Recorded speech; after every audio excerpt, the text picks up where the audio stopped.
Hi, welcome to another episode of Look Ma No Hands.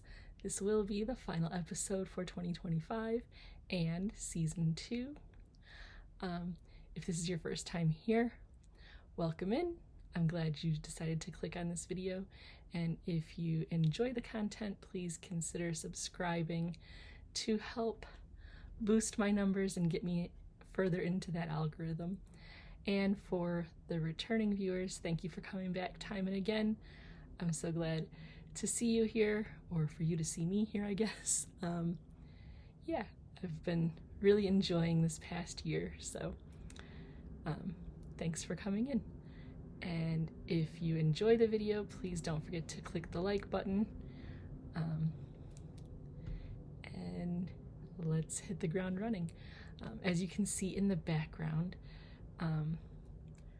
part of why I kind of changed the orientation for where my camera is set up, you can see laid out there on the floor. I'm still finishing up the last touches on my big project of the year, my Sudoku granny square blanket. I will still be publishing a video explaining in detail the inspiration for the blanket, the details of what patterns I used for the construction of the blanket, and any other things that I have to say about the project. But for the most part, it is finished. The only thing I have left to do is to weave in the ends, and I gave myself a little bit of a bigger challenge with that because of how I joined the squares. Just kind of powering through that challenge of so many squares per row, and I was a little bit intimidated by trying to join the rows from end to end. So I joined sections of the blanket in 3x3 sections so that it would be a little bit more manageable in terms of like moving it around to stitch them together, and also just to make sure that I didn't put any of the squares in the wrong position, because the color order was very important to this blanket. I couldn't just randomize them, even though from the distance it might look like they're randomized. They're actually placed quite strategically throughout the blanket, according to a Sudoku puzzle. So yeah, it was quite the endeavor, and I'm very excited that it's done because it looks so cool. I haven't decided yet if it's going to go on the bed or if I'm going to use it to cover the sofa. So to be determined as to where the permanent home for this blanket will be, but it is quite large. Definitely big enough for a queen size bed. Definitely big enough to cover the sofa and be used for snuggling while watching TV. So there's that. Like I said, very excited that it's completed and it turned out just the way I thought it would. So have no idea what the next project will be. Probably a few smaller projects, just because this one took so long and was a lot of work. It's probably been a year in the making. The plan for it kind of started like early 2025, and the curation of the yarn as to what colors I was going to use, and even kind of the plan for why I chose such a big project. Yeah, it's done though, and I'm super happy. So there's that. This week, what I've been reading, even with the holiday, I didn't really slow down too much on my reading. I finished 2 books this week, one of which was called Rise of the School of Good and Evil by Soman Chainani. I'm sure I didn't say that name correctly.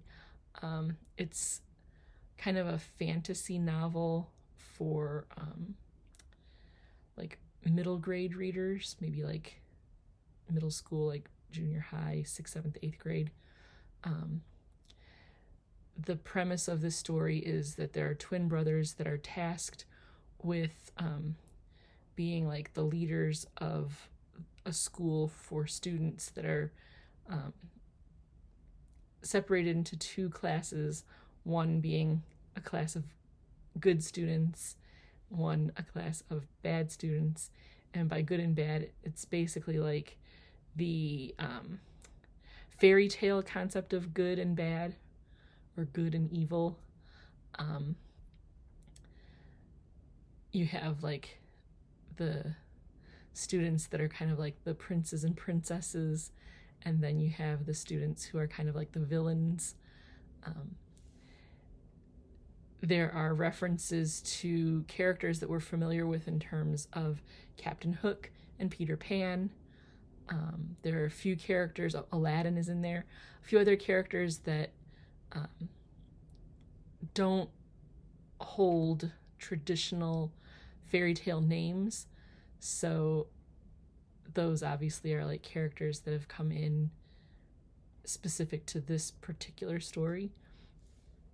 It was very interesting because this is basically like how the school of good and evil comes to be, kind of thing, with the brothers kind of trying to fight with one another for like supreme control of the school. And in doing so, neither one of them ends up with control. And then they have to try to figure out how to regain control and share the responsibility for the school. The person that kind of took over from them because they could not cooperate and work well together is now their common enemy. So it was an interesting story. I believe this is kind of almost like a prequel to a book called The School for Good and Evil. So about halfway through, I wasn't sure if I was going to want to continue with the whole series, but now I'm kind of hooked, so I'll definitely be picking up more of them as I can get a hold of them. I believe the book is being turned into, or has been turned into, a series on Netflix, so right now there's a waiting list for the subsequent books in the series, but I'll put my name on the list, and when they come up, I'll take a listen. The other book that I read was a ghost story called One for Sorrow by Mary Downing Hahn. I have a few other books by her I haven't read yet that I intend on getting to. It seems that she's an author that does lean towards writing ghost stories. What I really liked about this book is kind of like the classic feel of a ghost story, or like maybe not necessarily being a ghost story, but more like a cautionary tale for how you can be haunted by bad decisions. So the premise of this story is the town is kind of like a set, I guess, like along the east coast of the United States in the early 1900s, like 1912, the early 1900s. And I guess when I'm trying to think of like the exact year or whatever year the Spanish flu swept the world, that's when this story is set, because a big part of the story has to do with the Spanish flu coming into town and infecting many of the town residents, most of which were young people, teenagers and young adults, and the characters kind of experiencing the widespread death that took place because of that epidemic or pandemic, however you want to call it. The main characters are all school-aged girls of about 12 years of age, and one of the girls is kind of like new to the school. The girl that is constantly bullied by the mean girls decides she wants to be friends with the new girl, so she very aggressively kind of attaches herself to the new student, and in doing so kind of puts a target on that girl's back for the mean girls to pick on her. She wants to have many friends, so she ends up kind of detaching herself from the girl that's bullied all the time. And in doing so is able to become friends with the I call them the mean girls, that little group clique of girls then all kind of come together and continue to torment the other girl.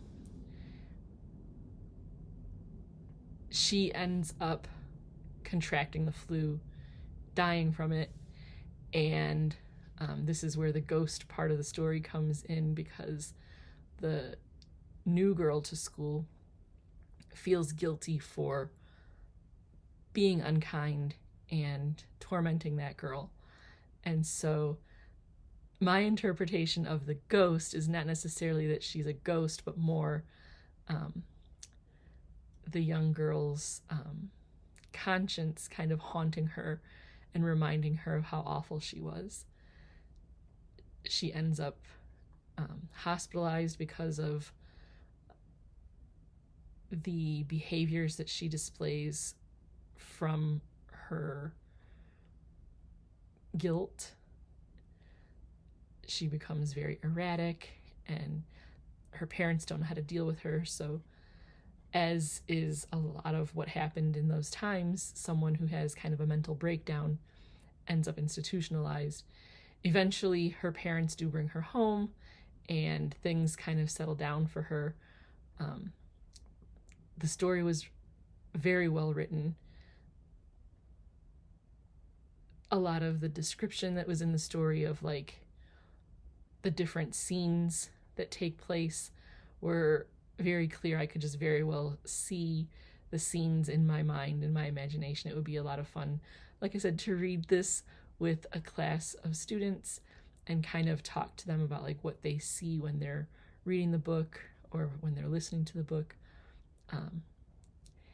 Yeah, it was just a very enjoyable read. Great for this time of the year because there was a lot of talk of like the weather with like the snow and sledding and just all kinds of things that really feel very like current since I'm living through the winter months right now. And just the idea of like symbolism of winter and how brutal it can be and kind of haunting, how winter can just kind of feel very isolating and things like that. I think that was a good metaphor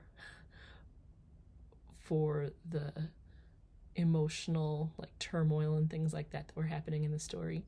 So it was just a very well written book that you could really like in an English class like dissect it and like talk about like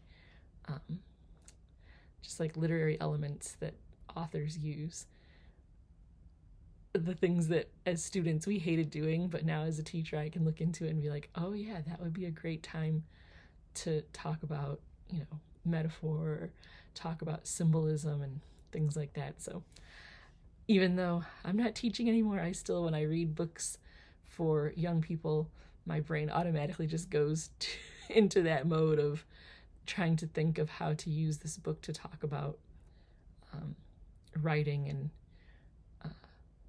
literary devices that authors use to make the story more than just the words on the page. So yeah, that's it. What we've been watching this week, definitely our daily watch of General Hospital. Yeah, I don't know. It's just been exciting. There was one day this week when I got very emotional watching the show, and Tim was teasing me about crying over a silly soap opera, but sometimes I just can't help myself. So that was one day this week with General Hospital, just like sobbing, like ugly crying. At one point my husband walks in and goes, "Are you okay? What's wrong?" I'm like, "Nothing, it's just the TV." He was like, "Oh goodness, I'm out of here." So yeah, they love to tease me about crying over television shows, but sometimes you just need a good cry, and this week I got that. So there's that. I'm not sure if I mentioned last week about Holiday Baking Championship, the finale, so I'm going to talk about it again. If I talked about it last week, oops. We weren't real thrilled with the ending and who won. We had our favorites, so the person that won was not part of our favorites list. So yeah, it was a little disappointing, but I guess we can't have 100% satisfaction with every competition show that we watch. So we were happy with the crowd that was left at the end for the finale, but the ultimate winner of the entire competition was not somebody that we were pulling for. So, oh well. And then while working on the last of my blanket, I sat for pretty much a whole day and just watched Netflix movie after Netflix movie. I watched The Merry Gentleman, which was a fun movie. A little bit of like a subdued version of Magic Mike. At one point, Tim walked in on a scene where they were rehearsing their dances, and he questioned what I was watching because it was a bunch of shirtless, muscle-bound men dancing on a dimly lit stage. And so he was thinking that I was watching something highly inappropriate, but it was just the Merry Gentlemen rehearsing for their show. It was a lot of fun. It was a cute little story about a young woman who was basically fired from her position as a performer, I guess like a Broadway performer in a show kind of similar to the Radio City Music Hall, Rockettes. So she's let go mid-season. So she returns home where she hasn't been for a number of years, just in time for the holidays, and just in time to find out that the nightclub, bar, restaurant, whatever you want to call it, that her parents run is in jeopardy of being closed because they have not had as much success as years past. So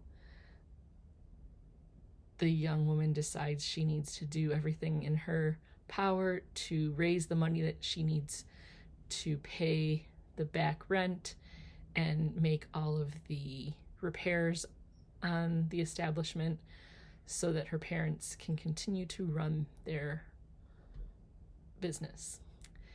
And her inspiration is to have an all-male review, and that's where the Merry Gentlemen come in. So it was just a lot of fun, a little romantic comedy because there is a little element of romance in there. And it was just a really chill kind of laid back show, laid back movie. Nothing super spicy, just, yeah, pretty typical of like a rom-com. The story arc is very predictable, so if that's not your thing, don't watch this one because you can pretty much know how it's going to end. And then I also watched Tyler Perry's A Madea Christmas. I really love the Tyler Perry movies because of like the social commentary that he weaves into the stories. This one did not disappoint.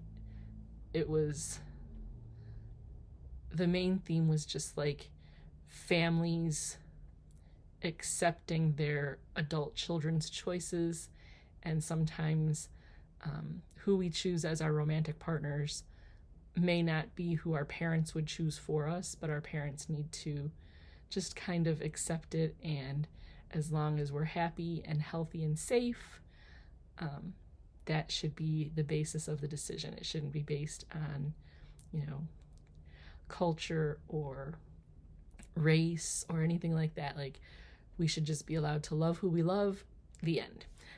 And I just really liked how Tyler Perry kind of like dealt with that theme. How he kind of dealt with the idea of like religious Christmas versus secular Christmas, and all of that kind of stuff. He has such good tact with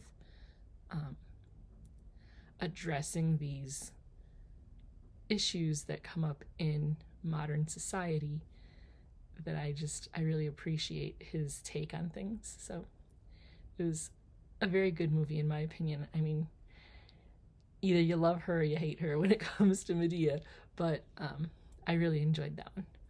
And then I also watched, I'm telling you, I watched a lot of movies on Netflix this week. Christmas on the Alpaca Farm. Of course, being a yarny person, when I saw the words Alpaca Farm in the title, I said, okay, I have to watch this.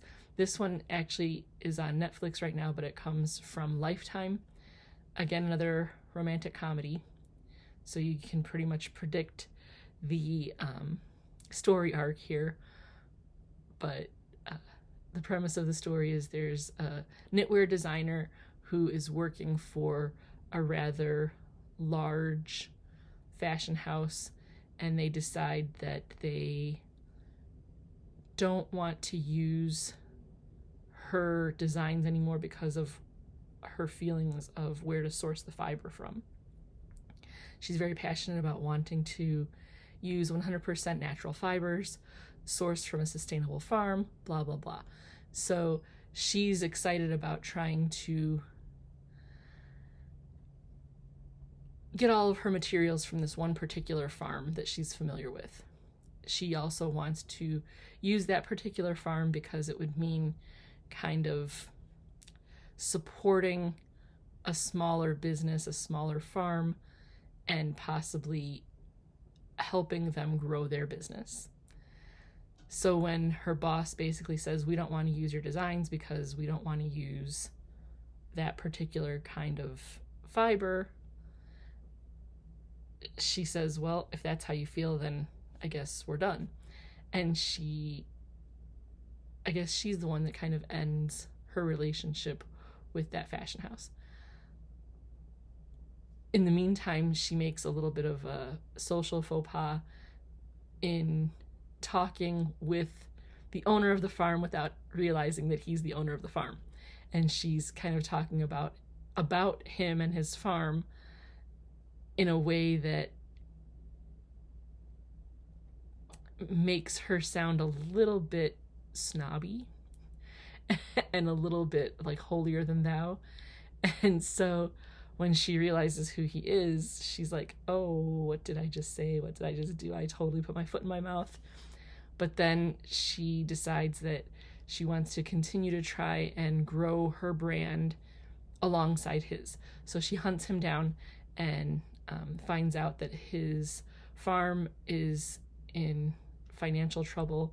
So then she becomes even more passionate about wanting to try to bolster him and use his product to create her product. And she's going to enter a contest that, should she win, she would get a sizable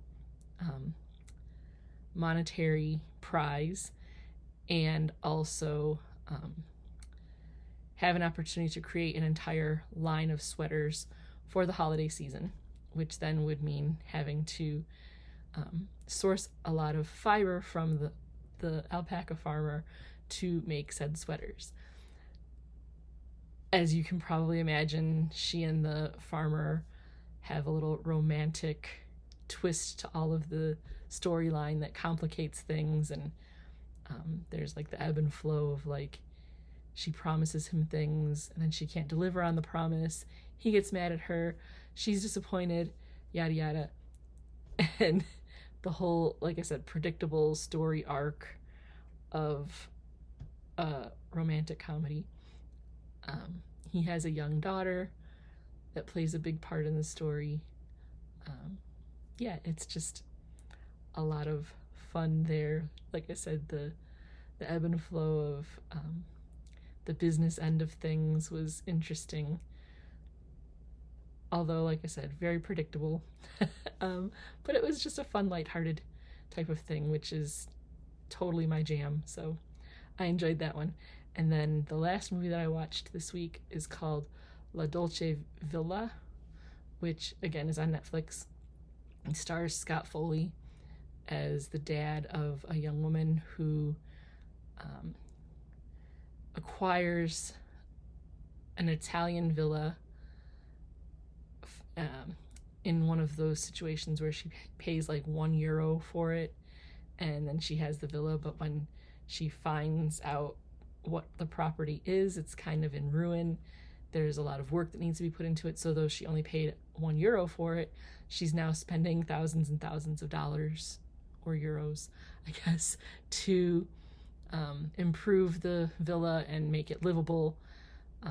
Her father is not pleased with the fact that she just like dives headfirst into this project.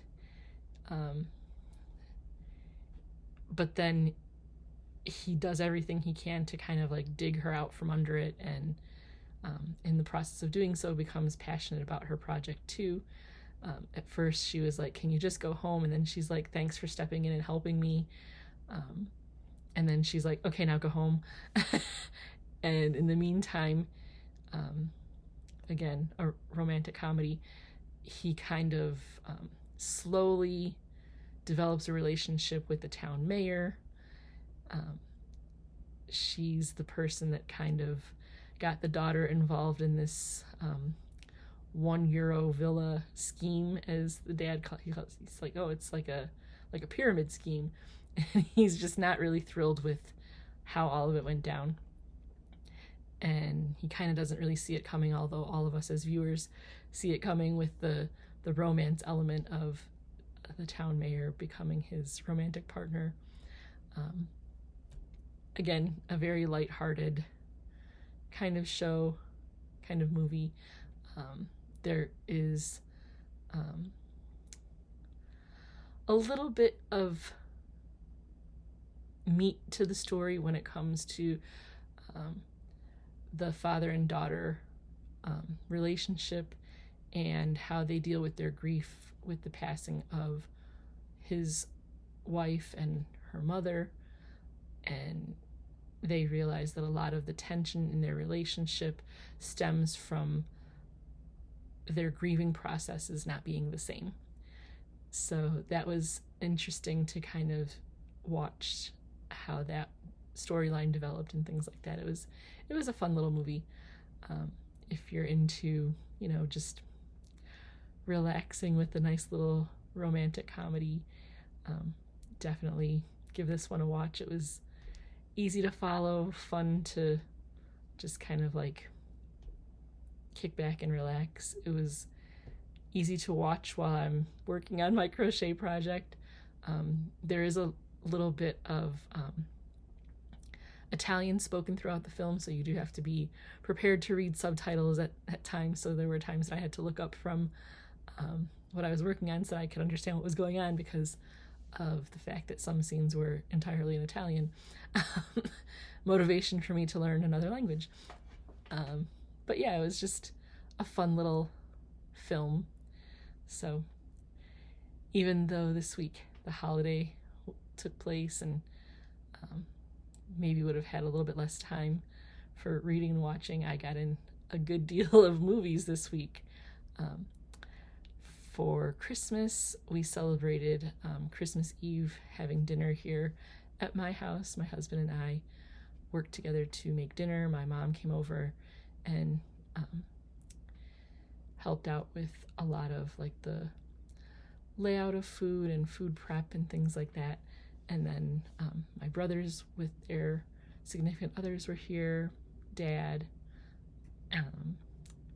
Just very relaxed atmosphere, nothing formal or anything. We just kind of kicked back, played some games, and enjoyed each other's company. My mom and I are forever finding such silly things to laugh about. As we were preparing like the cheese platter and just like the little snacky things to sit around and eat, she opened up the package of goat cheese and tasted it. She's like, oh, that's pretty good. She's like, here, you should try it. So I tasted a little bit. I said, Irby. And then I said, Irby doesn't like to make toys. And she goes, Irby wants to be a dentist. Now, of course, I think you had to be there for it to be super funny, but the two of us were laughing so hard and just genuinely enjoying each other's comedic efforts Tim was listening to us, hearing us laughing, and he's like, what is wrong with you two? Like, seriously, I don't get it. Which made it funnier for us because then it turned it into like an inside joke. We had to explain it to him, and he was not getting the humor of it, but we thought we were very funny. So yeah, we always find something very crazy or just silly to laugh about. So that was our big giggle fest of Christmas Eve.